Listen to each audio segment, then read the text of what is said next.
श्री भगवान बोले, रजोगुण से उत्पन्न हुआ यह काम ही क्रोध है। यह बहुत खाने वाला अर्थात भोगों से कभी न अघाने वाला और बड़ा पापी है।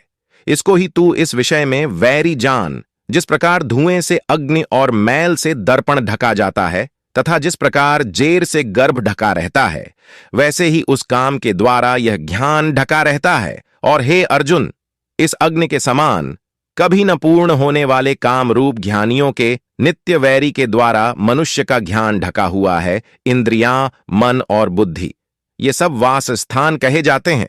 यह काम इन मन, बुद्धि और इंद्रियों के द्वारा ही ज्ञान को आच्छादित करके जीवात्मा को मोहित करता है। इसलिए हे अर्जुन, तू पहले इंद्रियों को वश में करके इस ज्ञान और विज्ञान का नाश करने वाले महान पापी काम को अवश्य ही बलपूर्वक मार डाल। इंद्रियों को स्थूल शरीर से पर यानी श्रेष्ठ, बलवान और सूक्ष्म कहते हैं।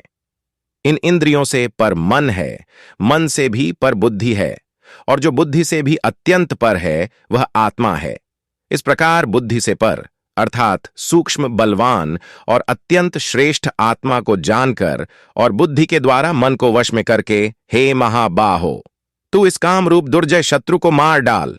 इस प्रकार उपनिषद, ब्रह्म विद्या तथा योग शास्त्र रूप श्रीमद् भगवद गीता के श्री कृष्ण अर्जुन संवाद में कर्मयोग नामक तृतीय अध्याय संपूर्ण हुआ। एयुएम तत्सदिति श्रीमद् भगवद गीतासूपनिषत्सु ब्रह्मे विद्यायाम योग शास्त्रे श्री कृष्णार्जुन संवादे कर्मयोगो नाम तृतीयोऽध्यायः। एवं बुद्धेः परम बुद्ध्वा संस्तभ्यात्मान्मात्मना जहि शत्रु महाबाहो कामरूपम दुरासदम। भगवद गीता में क्या लिखा है? उत्तर, भगवद गीता में लिखा है, क्रोध से भ्रम पैदा होता है, भ्रम से बुद्धि व्यग्र होती है।